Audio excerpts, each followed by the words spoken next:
আপনি মানেন আর না মানেন, হাসিনার আমলে যেভাবে পাতানো নির্বাচন হয়েছিল ঠিক একইভাবে 2026-এর নির্বাচন হয়েছে।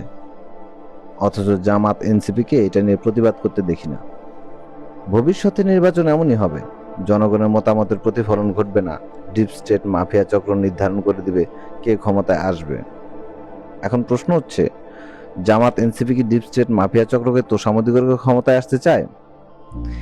এক একজন সংসদ সদস্যের মাসিক বেতন 2 লক্ষ টাকা, সাথে বিপুল পরিমাণ সুযোগ সুবিধা। দেশ চালাতে এত সংসদ সদস্যের দরকার নাই, কম মানুষ দিয়ে ভালো চালানো যায়। এটা 1/11 সরকার দেখিয়ে দিয়েছিল। বর্তমান সংসদীয় পদ্ধতি রাষ্ট্রের অর্থের অপচয়। জামাত এনসিপি সংসদে গিয়ে রাষ্ট্রের বিপুল সুযোগ সুবিধা পেয়ে প্রতিবাদের ভাষা হারিয়ে ফেলেছে। ঠিক যেমন 2001 থেকে 2006 বিএনপির লুটপাট দুর্নীতির প্রতিবাদ জামাত করেনি। তারা সরকারের অংশ থেকে সুবিধা নিয়েছে, তারা ভেবেছিল বিএনপি থেকে সরে গেলে বিপদে পড়বে। অথচ তারা হাসিনা আমলে বিপদে ঠিকই পড়েছিল। তাদের নেতাদের পাইকারি হারে ফাঁসি দেওয়া হয়েছিল। নিজামী, সাইদি, ভুলে যাননি নিশ্চয়ই। তাদের হাজার হাজার নেতাকর্মীদের জীবন দিতে হয়েছিল শুধুমাত্র 2001 থেকে 2006 বিএনপির অন্যায়ের প্রতিবাদ না করার কারণে। তারা ওই সময় দুর্নীতি করেনি, কিন্তু প্রতিবাদও করেনি। আজ একই চিত্র দেখা যাচ্ছে। বিএনপির অন্যায় জুলুমের বিরুদ্ধে জামাত এনসিপির জোরালো কোনো কর্মসূচি নেই। তারা স্থানীয় সরকারের নির্বাচনের প্রস্তুতি নিচ্ছে, অথচ এই নির্বাচন 2026-এর জাতীয় নির্বাচন এবং উপনির্বাচনের মতো জালিয়াতি নির্বাচন হবে, এটা চোখ বন্ধ করে বলা যায়।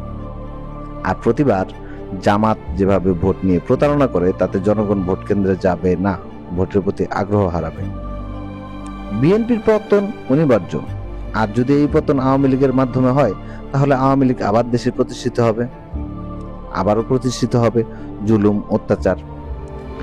জামাত এনসিপির সংসদ সদস্য হয়ে রাষ্ট্রের বিপুল পরিমাণ সুযোগ সুবিধা পেয়ে জনগণ থেকে অনেক দূরে সরে গেছে।